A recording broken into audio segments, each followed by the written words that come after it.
Surgery का process भी समझ में आ गया कि सर्जरी कराने के बाद मुझे क्या करना है, कितने दिन तक मुझे तकलीफ होगी। तो सर्जरी के बाद कितने दिन तक मतलब बेड रेस्ट वगैरह का होता है कि मतलब 15 दिन, 20 दिन? राइट। देखो एक्चुअली जो मैं पहले भी बोल रही थी, हमारे शरीर अलग-अलग है, उसकी ज़रूरतें अलग-अलग है, उसके स्ट्रक्चर अलग-अलग है, उसके इम्यूनो सिस्टम की क्षमताएँ अलग-अलग अलग-अलग है। है ना? तो उसी के ऊपर मद्देनज़र रखते हुए ऑन एन एवरेज जो देखा गया है at least 1 month bed rest, full. Okay. So मतलब आप ऐसा कह सकते हैं, हम ऐसा भी तो कह सकते हैं कि 20 से 30 या 35 दिन तक या रेस्ट करना हाँ, पड़ेगा। अब कुछ-कुछ जगह थोड़ा 1-2 दिन इधर-उधर हो जाता हो है। सकता है। मेरे केस में जो हुआ था, मैं 2-3 हफ्ते तक पूरा बेड रेस्ट में थी और टच वुड जो मेरा सर्जरी हुआ था, बहुत ही सक्सेसफुल हुआ था, क्योंकि मुझे याद है 2.5 घंटा सर्जरी के बाद नेक्स्ट डे ही डॉक्टर ने मुझे अपने पैरों पे चलाया। Hmm, next day, the very hmm, next day. Hmm. तो वो सक्सेसफुल अगर नहीं होता तो चल हो नहीं पाते। होता नहीं वो। और दूसरी बात ये है, ये जो I am sorry, bed rest की बात तुमने किया, इसके साथ बहुत कुछ चीज़ और भी है। मेडिकेशन, हुँ, जो हमारे शरीर में जो एक this is a major operation, all of us know this is a major operation. ये जब होता है तब शरीर को तैयार करने के लिए दवा की ज़रूरत होती है। हुँ। तुरंत तो वो हील नहीं हो जाएगा। उहुँ, उहुँ। एक एक आपका स्ट्रक्चर था और उसको आपने चेंज करके ये किया। सो उसको टेक केयर करना is very, very important, right? Important. तो दिन में 3-4 बार मान लो गर्म पानी से वॉश करना, वहाँ पे जो ऑयल है, आई एम सॉरी, जो ऑइंटमेंट है, उम, एंटीसेप्टिक है। मलहम है, जो भी है, फिर अंदर से भी आपको दवा खाना पड़ता है, पिल्स खाना पड़ता है, वो डॉक्टर का एक कोर्स होता है, right? To hmm, heal that. Hmm, तो हुँ। वो आपको चलेगा। साथ-साथ मैं बोलूँगी कि ये जो 1 डेढ़ महीना का जो प्रोसेस है या जो भी है, इसमें अगर कोई आपके साथ होगा, है ना? तो टू ज़्यादा टू अच्छा है। टेक केयर ऑफ यू, बहुत ज़्यादा अच्छा होगा, क्योंकि टाइम पे कौन-सा दवा खाना है, कहाँ तुमको कौन से टाइम पे तुमको वॉश करना है। Another thing is most important, कुछ हद तक आपको डायलेशन करना होता है, डिल्डो। जो भी आपका जो सर्जन होगा डेफ़िनिटली आपको सजेस्ट बोलेगा, करेगा। क्योंकि ये जो कैविटी है दिस इज़ आर्टिफ़िशियली क्रिएटेड, ये लेके हम क्रिएटेड। पैदा नहीं हुए, राइट? तो जो चीज़ बाहर से मतलब ऑपरेशन करके जो भी हो बनाया गया है, हमारे शरीर में अगर कुछ कट जाता है, आप देखते हो कुछ दिन बाद वो हील हो जाता है, राइट? क्योंकि वहाँ हाँ, सेल ग्रो हो जाता है, राइट? बिल्कुल, बिल्कुल। तो सिमिलरली यहाँ अगर मैंने एक नियोवाजिनल कैविटी बनाया है और उसको अगर उसी तरीके से रखना है, तो डायलेशन इज़ एब्सोल्यूटली इम्पोर्टेंट। हुँ, तो दिन में 3-4 बार एटलीस्ट आपको डायलेशन करना होगा, and that instruction also will be given by your surgeon. वो भी हुँ, आपको कंटिन्यू करना है कुछ हद तक। हुँ। Very important.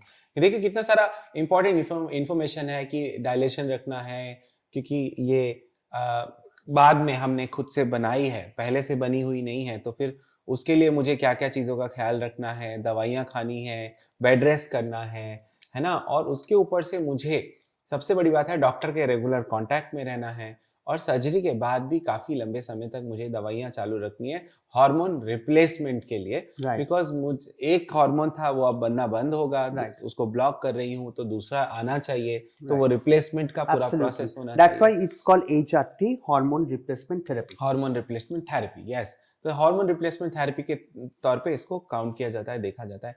तो ये सब चीज़ें हैं, ठीक है। बड़ा ही अलग-अलग मुद्दा है, पेचीदा सवाल है। बट आज के ज़माने में हम अगर ये सुविधा, ये सर्जरी लेने जाते हैं, राइट, ठीक है। तो जैसे आपने बोला थोड़ी देर पहले हम बात कर रहे थे, तो बोला कि एम्स या फिर सफदरजंग जैसे अस्पताल कहीं-कहीं सरकारी में ये सुविधा शुरू हो गई है, तो वहाँ पे लोग ले सकते हैं। मगर प्राइवेट में भी बहुत सारे लोग लेते हैं ये सर्विसेज़ ना। Right, right. तो आपकी सर्विस जो आपने ली थी वो तो आपने प्राइवेट में प्राइवेट किया में था, लिया था, राइट, ठीक है। राइट। तो अब जो ये सुविधा जब हम ले लेते हैं, आपने प्राइवेट में लिया और आपने बोला कि 1 महीना आप बेड रेस्ट पे थे, तो बहुत सारे लोग जिनको फैमिली एक्सेप्ट नहीं करती है या फिर वो अकेले रहते हैं, क्योंकि हमारे को फैमिली घर से निकाल देती है या फैमिली उस आइडेंटिटी को एक्सेप्ट नहीं करती है। तो उस कहानी में हम आप उस वक़्त कहाँ जाके रहे थे? आपके साथ जो हुआ था, क्या आप वो शेयर कर सकते हैं? अ, और तो यस, थोड़ा अच्छा आई होगा। I got your question. But उस उससे भी एक बात मैं बोलूँगी कि तुम जानते हो, आयुष्मान भारत कार्ड अभी तक चालू नहीं हुआ, प्रोसेस में है। हुँ, तो insurance is very important part. Ayushman Bharat plus okay card की ये जो योजना है सॉरी ट्रांसजेंडर पॉपुलेशन के लिए, जो नेशनल पोर्टल में दी गई है ministry right of social right justice की राइट तरफ से। 5 लाख अच्छा, का होगा आई थिंक यस 5 लाख हर है साल ना का। हाँ ठीक है। तो वो उसमें ये सारी चीज कवर्ड है राइट जो एक्ट के हिसाब से या जो पोर्टल में जो जो इन्फॉर्मेशन जो भी है but the thing is that ये जो मेजर ऑपरेशन है इसके लिए बहुत पैसे की जरूरत होती है एब्सोल्युटली और जो तुम बात कर रहे थे सर्जरी की उससे भी पहले तुम जानते हो एक असेसमेंट से गुजरना जाना पड़ता है। पड़ता है जो आपका साइकियाट्रिस्ट होता है उनके साथ आपका सेशंस होता है they check your readiness for the operation आप कितने इम्पोर्टेंट पार्ट, रेडी हो इम्पोर्टेंट पार्ट, आपके दिमाग की प्रक्रिया को भी जांचा जाता है, हाँ ये कितना देखने के लिए कि रेडी हो आप साथ साथ वो भी आपके पास पैसा है क्या बिल्कुल, आपके पास ये सर्जरी होने के बाद कौन टेक केयर करेगा आपको आपका ध्यान कौन आपका रखेगा? फाइनेंशियली सोशली आपका स्टेटस में कोई दिक्कत आएगा हम्म, है ना आपका जीवन धारा में जो चेंजेस इतना बड़ा आया है उसके बाद आपके साथ क्या क्या होने वाला है सो वो सारे चीजें बहुत ही इम्पोर्टेंट है तो ये पैसे की बात जब मैंने की थी प्राइवेट से आई टू का पर्सनल लोन जो मैं 2-3 साल तक भरा बट अब मैं ये चाहूंगी क्योंकि तुम भी ये काम करते हो तुम साहस में भी मैंने देखा है तो तुम्हारा जो प्रोजेक्ट है जो कैंप करते हो ये दो जो स्कीम्स है इनके साथ लिंक करने में कम्युनिटी को हेल्प करते हो तो मैं चाहती हूँ इसके ऊपर भी और काम हो कि उनको इंश्योरेंस का बेनिफिट्स मिले राइट और ये जो बात है और जो दवा है वो भी थोड़ा सा फ्लेक्सिबल रेट्स में आए so that everybody can buy क्योंकि तुम जानते हो कि जो हमारी जो कम्युनिटी है we are not rich people हम लोग सारे मतलब टाटा बिरला जो भी हो घर में पैदा नहीं हुए हमको बहुत स्ट्रगल करना पड़ता है most of us from the middle class family और you know even like below poverty line से आते हैं हम लोग तो बट फिर भी ये हमारे अंदर एक जो कंटिन्यूअस चैलेंज चलता है मोस्ट ऑफ अस ज़्यादातर लोग कि ये शरीर में मैं फिट नहीं हूँ इसको मुझे चेंज करना है और इसके लिए हम कुछ भी कर सकते हैं मैंने देखा है कि लोगों को ऐसे हद तक मतलब वो हो जाते हैं उनका दिमाग या बोलो कि मुझे करना ही है बाय हुक और बाय क्रुक एनी कॉस्ट मुझे ये चेंज करना ही है तो उसके लिए डेफिनेटली पैसा is the most important right, factor right. तो सो हाँ सो आपका मुद्दा, मेरा मुद्दा था कि आप उस वक्त कहाँ रहे थे? हाँ तो वो पैसा अगर आपके पास होता है definitely you can think about कि मुझे क्या करना है देखो आज के ज़माने में मैं बोल सकती हूँ गरिमा गृह जो सरकार का जो प्रयास है जो इम्पोर्टेंट। आई थिंक 12 ऐसे कुछ है साइट में जाके भी तुम देख सकते हो कहाँ कहाँ है जो पोर्टल है उनके हैं दिल्ली में भी है यू नो सो वहाँ पे लोगों को 1 साल के लिए टेम्पोररी शेल्टर मिलता है राइट तो वहाँ हम लोग सोच सकते हैं अगर कोई हमारे जानकार है अगर हम कोई मित्र है कोई सीबीओ है कोई एनजीओ है वो उससे जुड़ा हुआ है या हम खुद जानते हैं there help we can get operation के बाद और मेरे साथ जो हुआ था क्योंकि तब के ज़माने में ये सब तो नहीं था और मैंने ये किया था मुंबई में तो एक छोटा सा बस्ती जैसे कमरे में मतलब 5-10 हज़ार रुपया जिसका मंथली रेंट होता है I was staying there with my friend जो मेरा पूरा टेक केयर किया था वो मुझे आज भी याद है आई होप वैसा सिचुएशन सबको गुजरना ना पड़े अभी जो क्योंकि ये हीलिंग प्रोसेस जो है आपको हाइजीन होना बहुत इम्पोर्टेंट है इम्पोर्टेंट है। आपका रेगुलर मेडिकेशन बहुत इम्पोर्टेंट है ये जो न्यू वेजाइनल कैविटी बनने के बाद उसको रेगुलर वॉश करना और जो बैंडेज होता है उसको चेंज करना कैथीटर का फिर जो यूज़ करना उसको फिर उसको एक वक्त पर उसको स्टॉप करना तो ये सारे जो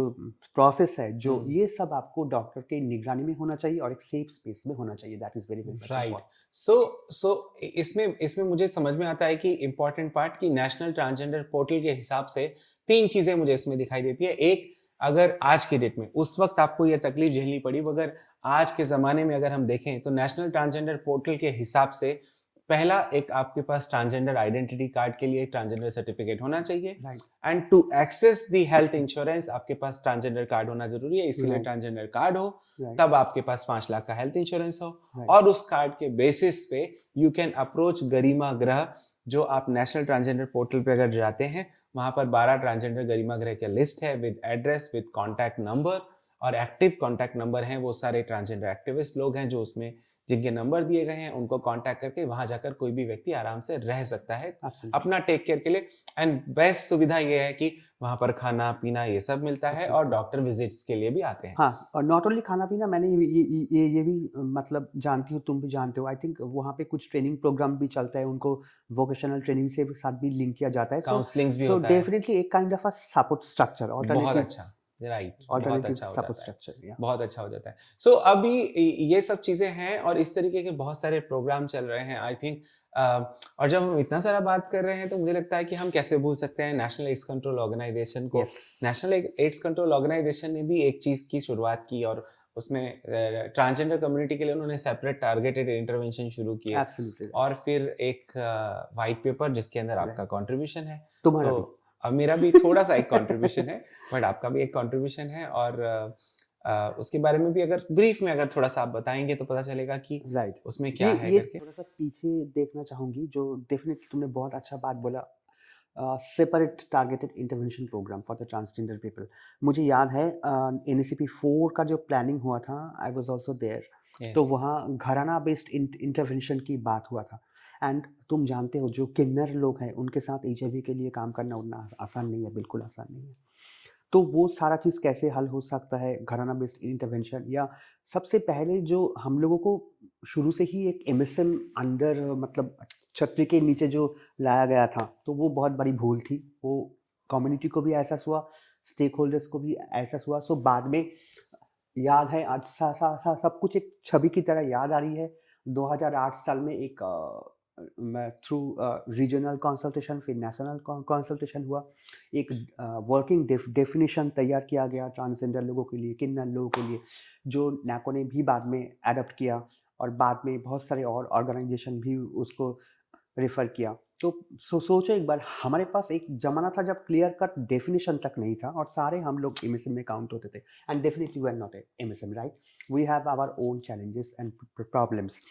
तो सो वो सो हाँ, बेसिकली एमएसएम जो है वो तो एक सेक्सुअल बिहेवियर है हाँ, एंड और दिस इज़ हम लड़ आवर रहे थे हमारी जेंडर आइडेंटिटी के एब्सोल्युटली, साथ। एब्सोल्युटली। सो लोगों को ये भी तुमने सही पकड़ा है कि ये जेंडर सेक्सुअलिटी की तरफ भी एक एंगल जाता है इसका, कि your biological sex, your sexuality not necessarily be dependent और योर जेंडर। तो जेंडर और सेक्स जरूरी नहीं है कि हमेशा एक लाइन में चले, they are absolutely different things, concept.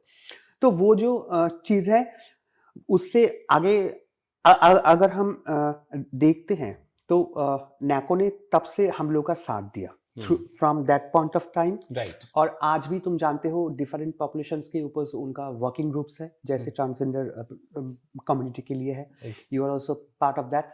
वहाँ भी हम लोगों ने ये कॉम्प्रिहेंसिव हेल्थ केयर के बारे में बात किया, जो व्हाइट पेपर की बात तुम कर रहे हो, क्योंकि हम जानते हैं कि सिर्फ एचआईवी एक ही मात्र हमारा मुद्दा नहीं है। उसके साथ बहुत सारे हमारे चैलेंजेस है, बहुत सारे कुछ डिजीज़ है या जो भी है, मतलब जनरल हेल्थ के लिए बोलो, सेक्सुअल हेल्थ के लिए बोलो, जेंडर अफर्मिंग केयर के लिए बोलो, हुँ, बहुत सारी चीज़ें को हुँ, लिंक करना बहुत ही ज़रूरी है, क्योंकि हुँ, हम लोगों के पास उतना नॉलेज, उनका एजुकेशन, उतना इंफॉर्मेशन कहाँ, कि एक जगह में गई फिर मुझे पता है, अच्छा इसके बाद मुझे यहाँ जाना है, इसके बाद मुझे इस डॉक्टर इस no, everything should be counted together, everything should be linked together. हम लोग ये नहीं बोल रहे कि हमको हमेशा पैसा पैसा सच्चा पैसा चाहिए, बट एटलीस्ट हमको जो डेटाबेस, एक प्रॉपर डेटाबेस हो, कहाँ-कहाँ, क्या-क्या सर्विस मिल रहे हो, सब कुछ कनेक्टेड हो, वो चीज़ I think white paper can, like document can solve. So hmm, that's a very important process. और इसी के साथ जुड़ा हुआ और एक चीज़ के बारे में मैं बात करना चाहती हूँ। देखो ये बार-बार आ रही है कि gender affirming care is a very complicated process. Hmm? यहाँ तुम्हारा शुरू होता है अपने आप को प्रिपेयर करना, हार्मोन लेना, मेंटल हेल्थ का जो वो होता है, आपका जो प्रिपेयर्डनेस होता है, फर्दर सर्जरी, एक असेसमेंट के थ्रू जाना। उसके बाद भी आपका जो मेडिकल प्रोसेस है, उसका टेक केयर करना। इसके साथ-साथ लीगल इंटरवेंशन भी आता है, आपको नाम चेंज करना होता है, आपको जेंडर चेंज करना होता है। तो ये जो सारा जो ये जो प्रोसेस है, इसके लिए आई थिंक एक सपोर्ट होना बहुत ज़रूरी है। तो ये बहुत सारे लोग जो हैं जानते हो इसके लिए काम कर रहे हैं, बहुत सारे एनजीओज़ हैं, डोमेस्टिक फंडिंग्स है, इंटरनेशनल फंडिंग्स है। तो इसमें आई थिंक मैं थोड़ा-सा बात करना चाहती हूँ, तुम भी थोड़ा देखो, resource mobilisation is very, very much important. Hmm. ये थोड़ा-सा इसके लिए हमको देखना है। बहुत, बहुत। सो एक बात है कि रिसोर्स मोबिलाइज़ेशन इम्पोर्टेंट है और मैं बोल रही हूँ कि मैं आपने जो बोला ना कि जैसे नैको का व्हाइट पेपर और कॉम्प्रिहेंसिव बहुत सारे एनजीओ प्रोजेक्ट्स सबके बारे में उसमें लिखा है, क्या-क्या सर्विसेज़ हैं। आई थिंक ऐसे बहुत सारे एनजीओ और बहुत सारे प्रोग्राम काम करते हैं। वैसे ही एक हमारा अलायंस इंडिया का भी एक प्रोग्राम है, जिसका नाम साहस है और राइट, साहस इंटरवेंशन भी काम कर रहा है और साहस इंटरवेंशन के अंदर हम हेल्थ के ऊपर काम कर रहे हैं, मेंटल हेल्थ के ऊपर काम कर रहे हैं। जैसे आपने बोला कि लीगल पर्सपेक्टिव से जेंडर आइडेंटिटी चेंज करने के लिए जो ज़रूरत पड़ती है, जिसमें हम टीजी कार्ड अप्लाई करते हैं, टीजी सर्टिफिकेट अप्लाई करते हैं, पैन कार्ड, बैंक अकाउंट, आधार कार्ड ये सब बनाने के लिए भी काम करते हैं। उसके अलावा हेल्थ के लिए जो टेस्टिंग सर्विसेज़ हैं, उसके लिए काम करते हैं। जेंडर अफ़र्मेशन के लिए जो सुविधा दिलानी होती है, उसके लिए भी काम करते हैं। एंड आई थिंक एक एक पार्ट जो है बड़ा इम्पोर्टेंट जिसमें हम बात कर रहे हैं कि world professional association of right. Transgender health का थैंक जो यू। Yes, that one. एक स्टैंडर्ड ऑफ केयर 8 जिसको हम बोलते हैं एसओसी 8 तो राइट। उसको अडॉप्ट करने की बात कही गई transgender person protection and rights act 2019 में ये हुँ, बोला गया है हुँ, हुँ। हेल्थ का जहाँ पर हेल्थ के बारे में बात की गई है आई थिंक चैप्टर 6 तो उसमें ये हुँ, बोला हुँ, गया हुँ, है हुँ, कि हुँ। आपको उसको अडॉप्ट करना है इंडियन उसको फ़ॉलो स्टैंडर्ड करना है। Right, standard standard right, Indian standard के हिसाब से। राइट। तो इंडियन स्टैंडर्ड के हिसाब से उसके ऊपर भी बहुत सारे लोग काम कर रहे हैं। तो अलायंस इंडिया भी उसमें कंट्रीब्यूट कर रहा है, आपका कंट्रीब्यूशन भी है and you are WPATH faculty members तो हम उसमें भी काम कर रहे हैं एंड सो वो सब बहुत ही इम्पोर्टेंट मुद्दे हैं और उसके अंदर हम काम करते जा रहे हैं, बहुत सारे लोग करते जा रहे हैं। But the important part is जो मैं मुझे लगता है कि हम दोनों के पूरे कन्वर्सेशन से जो मुझे लगता है समझने की बात कि आप जिनकी उम्र शायद 40 प्लस है, मैं जिसकी उम्र 30 प्लस है और ऐसे बच्चे जो आज 13 साल के हैं या फिर 17 साल के हैं या 19 साल के हैं और हम जब 19 साल के थे, हम जब 13 साल के थे, आप जब 11 साल के थे, आपने बोला, इन सब के चैलेंजेस एक जैसे हैं, एब्सोल्युटली। कुछ भी डिफरेंस नहीं है। तो मैं तो यही कहूँगी कि हम दोनों की बातों से जो जो मुद्दे हैं, जिनके बारे में नॉलेज नहीं है, जब जैसे मुझे लगता है कि थैंक्स टू यू क्योंकि आपकी बातों से मुझे समझ में आया कि जब मैं इस प्रोसेस से गुज़रूँगी तो मुझे क्या करना है। तो मुझे लगता है हम दोनों की बातों से और भी 50 और 100 लोग ये फ़ायदा उठा सकते हैं। जब हम शायद हम दोनों का ये जो कन्वर्सेशन जो हम इस कॉफ़ी के साथ कर रहे हैं और ये जब हम बाहर दुनिया को देंगे coffee with sisters. Coffee with sisters तो जब हम ये वीडियो जब बाहर भेजेंगे तो मुझे लगता है कि मुझे नहीं लगता दुनिया को अब इस उस वीडियो के बाद ये समझने की ज़रूरत पड़ेगी कि मैं सर्जरी कराना चाहती हूँ, मुझे कोई बता नहीं रहा है कि मुझे करना क्या है। मैं कहीं कुछ गलत कर रही हूँ, कुछ सही कर रही हूँ। मुझे लगता है कि ये वीडियो के बाद उनको शायद क्लैरिटी हो जाएगी, काउंसलर हाँ। शायद ढूँढने की ज़रूरत नहीं पड़ेगी, कम्युनिटी का वो पर्सन एक्सपीरियंसेस जस्ट टू समझने की ज़रूरत नहीं यस, पड़ेगी। थैंक तो यू। ये वीडियो उसमें काम आ जाएगी मुझे लगता एब्सोल्युटली। है। And just to quickly to add to that, मैं बार-बार इस चीज़ से उठ के आया है कि this is a very complicated process, this is a very important part of our entire life. तो जल्दी से डिसीजन ना लो, जो हम लोग आपको समझाना चाहते हैं। सेल्फ मेडिकेशन बिल्कुल ना करो। This is a message to our community, to our transgender sisters, transgender brothers. जो ट्रांसजेंडर मेन है वो भी चैलेंजेस फेस करते हैं, राइट? तो जैसे औरत के शरीर में पैदा होके मर्द के शरीर में अपने आप को देखना या चेंज करना, उसका जो जेंडर नॉर्म्स है उसका फॉलो करना, I think they are also struggling, because हम लोग काम करते हैं ट्रांसमेन ट्रांस वुमेन दोनों ही, मतलब हम एक ही नाया के सवार हैं। तो मैं एक बात बोलना चाहती हूँ कि please don't take decision for gender affirming care on a sudden basis. Hmm. Please coordinate your friends जो लोग हेल्थ के लिए काम करते हैं, एनजीओज है, सीबीओज हैं, जो या तो जो सारे डॉक्टर्स के बारे में हम लोग बोल रहे थे, जो साइकियाट्रिस्ट हैं, जो एंडोक्रिनोलॉजिस्ट है, जो सर्जन्स हैं, they are all will be part of this complicated process, right? So जो भी आप डिसीजन लो, अपने शरीर का जो डिफरेंट टेस्ट है जो गुजरना पड़ता है, Deepika, I am sure that you will also go through all this test जो मैंने किया है।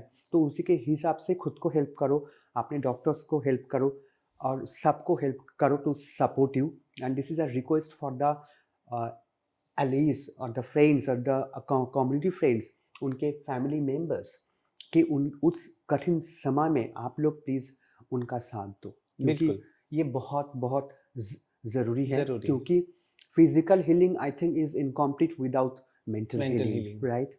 तो मैं अपने आप को सपोर्ट कर लिया, बट मेरे चार पास जो एनवायरनमेंट है वो अगर मेरे खिलाफ जाता है हर वक्त, then this will not solve any positive purpose और रिजल्ट। तो ये राइट, कुछ चीज़ें हैं जो मैं बोलना चाहती थी। Thank you Deepika, right. One second. और आपकी बात में मैं अभी फटाक से बोलती हूँ कि मैं अभी हर 6 महीने के बाद ब्लड टेस्ट कराती हूँ, क्योंकि मैं वो दवाइयाँ खाती हूँ और उस प्रोसेस में चल रही हूँ। और मैंने अभी रिसेंटली, आपको भी पता है, आपकी नज़रों के सामने हुआ था वो। सो मैंने कुछ ट्रांसमैन और ट्रांस वुमन को किसी एक सीएसआर सपोर्ट से उनको हार्मोन मेडिसिन के सपोर्ट भी किए हैं, 3 मंथ्स और 6 मंथ्स के मेडिसिन सपोर्ट किए हैं। यस, तो ट्रांसमैन कम्युनिटी भी कहीं हम लोगों से दूर नहीं है, अलग नहीं है। राइट। वो भी हमारे भाई हैं, बहन हैं। हमारी जो ट्रांसजेंडर महिलाएँ हैं, हमको बहनें देखते हैं, ट्रांसमेन्स को भाई देखते हैं, किसी को बेटा भी मानते हैं। इस तरीके से ट्रांसमेन कम्युनिटी भी हमारे साथ है और हम लोग के लिए वी काम हैव कर अवर रहे हैं। Extended so family we have always. Entire family, हम उनके साथ काम कर रहे हैं। बट ये फैमिली को रिश्तेदार की ज़रूरत है, जो आपने कमी बता दी पूरी करने के लिए। और वो रिश्तेदार ये समाज का जो एक बड़ा हिस्सा है, ये जब उनको अपनाएगा, सपोर्ट करेगा, तो हमारे रिश्तेदार बन जाएँगे। उस रिश्तेदारी में एक छोटा सा हिस्सा जो तुमने टच किया, सीएसआर का भी हो जाए तो क्या बात है। बहुत अच्छी बात है। तो फिर ये जो सरकार भी आजकल देख रही है ना, पीपीपी, पब्लिक प्राइवेट हाँ। पार्टनरशिप, अब बस एक होना है। हमारे पास जो बहुत सारे रिश्तेदार जब होते हैं घर परिवार में, वो रिश्तेदार ऐसे होते हैं कि कभी-कभी आते हैं, हमें शगुन और नेक देके चले जाते हैं। तो मुझे लगता है कि हमारे पास कुछ रिश्तेदार ऐसे हो सकते हैं जो सीएसआर या इंडिविजुअल डोनर हो सकते हैं, जो नेक मतलब डोनेशन के तौर पे हमें सपोर्ट कर सकते हैं। और उस डोनेशन से हम बहुत सारी चीज़ों का सपोर्ट कर सकते हैं, जिसमें मेंटल हेल्थ का प्रॉब्लम है। जैसा अमृता जी बोल रही थी कि अ, पैसा या प्रॉब्लम होने की वजह से उनको अनहाइजीन जगह या प्लेस पे रहकर अब सर्जरी के बाद 1 महीना 20 दिन तक स्टे करना पड़ा, तो शायद हम उनको एक हाइजीनिक जगह पर रख सकते हैं सर्जरी के बाद, ऐसे बच्चों को, ऐसे लोगों को। और उन किसी को दवा का प्रॉब्लम हो रहा है, वो दवा दिला सकते हैं, सर्जरी का प्रॉब्लम हो रहा है, सर्जरी दिला सकते हैं। बहुत सारे लोगों को और भी अनेकों प्रॉब्लम होती हैं। बहुत सारे लोग ऐसे होते हैं जब वो हार्मोन खा रहे होते हैं, जैसे अमृता जी बता रही थी कि इनका किडनी वगैरह इन चीज़ों पे किसी-किसी के साथ होता है, हर किसी के साथ नहीं होता है। बट शायद 100 में से 1 या 2 को अगर ये असर हो गया है, 1000 में से 1 या 2 को असर हो गया, यस, तो वो क्यों किडनी क्यों वगैरह का क्योंकि प्रॉब्लम दीपिका, हुआ तुम इतनी बात बोल रहे हो, लास्ट बट नॉट लीस्ट हम लोग एचआईवी के लिए काम को करते नहीं हैं। भूल सकते तो गैस। हमारे जो बहनें हैं, भाई है जो एचआईवी से पीड़ित है, वो एचआईवी इफेक्टेड, ये सवाल तुम्हारे पास भी आता है, मेरे पास भी आता है बहुत कि अगर मैं एचआईवी पॉजिटिव हूँ, क्या मुझे सर्जरी मतलब हो सकता है। करानी है तो कि नहीं? ये एक दुविधा जो है, कन्फ्यूजन जो भी है, वो भी हम थोड़ा सा बोल दे कि एब्सोल्युटली आप भी करा सकते हो, बट थोड़ा सा मेडिकेशन का जो प्रोसेस है उसको आपको ध्यान में रखना है, because if you are already taking ART, तो आपके शरीर में अगर कुछ साइड इफेक्ट्स है already, and you are taking more medicine for a different purpose, तो ये सारी चीज़ें please do it under proper medical medical. Guidance. मैं ये बोल रही हूँ कि मतलब एआरटी मतलब एचआईवी की दवा के साथ-साथ और भी कुछ दवा हैं, तो आपको फटाफट जो है वो डॉक्टर के साथ कॉन्टैक्ट करके करना पड़ेगा, बात करना पड़ेगा कि मुझे सर्जरी के अलावा सर्जरी के वक़्त क्या-क्या ख़्याल रखना है। राइट, तो आई थिंक वो पार्ट एक इम्पोर्टेंट है जिसका आपको ख़्याल रखना है। और इम्पोर्टेंट मुद्दा ये है कि मैं जब बोल रही थी कि जो दवा हम खाते हैं और उससे हमें अगर कोई भी प्रॉब्लम होती है, किडनी का प्रॉब्लम साइड इफेक्ट होती है। और लीवर का प्रॉब्लम, उन हम्म, सब चीज़ों के लिए भी मैं बोल रही हूँ कि आप अगर डोनेट करते हैं, तो ऐसे मुद्दों को भी हम सपोर्ट कर सकते हैं। राइट, और पिछले ही साल की बात है, मैं खुद पर्सनल गई हूँ, ऐसे 3 से 4 लोग जो सड़कों पे राइट, डेथ हो गई, राइट। एक्सपायर हो गए, क्योंकि सड़कों पे पड़े थे, अस्पताल के कॉर्नर में पड़े थे और वहाँ मर गए। वो ट्रांसजेंडर व्यक्ति थे, उनके परिवार से कोई कनेक्शन नहीं थे, कहीं से कोई कनेक्शन नहीं थे।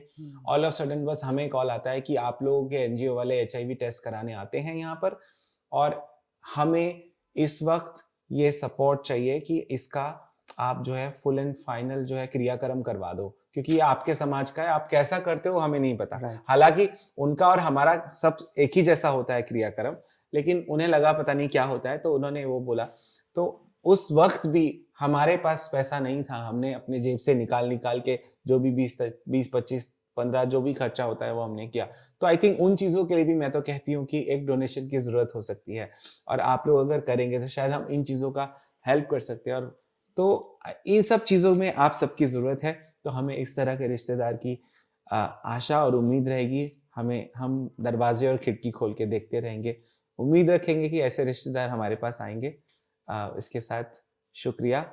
आई थिंक ऐसी कॉफ़ी के साथ फिर से दोबारा कभी मिलेंगे और बात करेंगे। हो सकता है कुछ बात बन जाए। सो बात करेंगे तो बात बनेगी। इसके साथ फिर से मिलेंगे। Thank you. Thank you so much.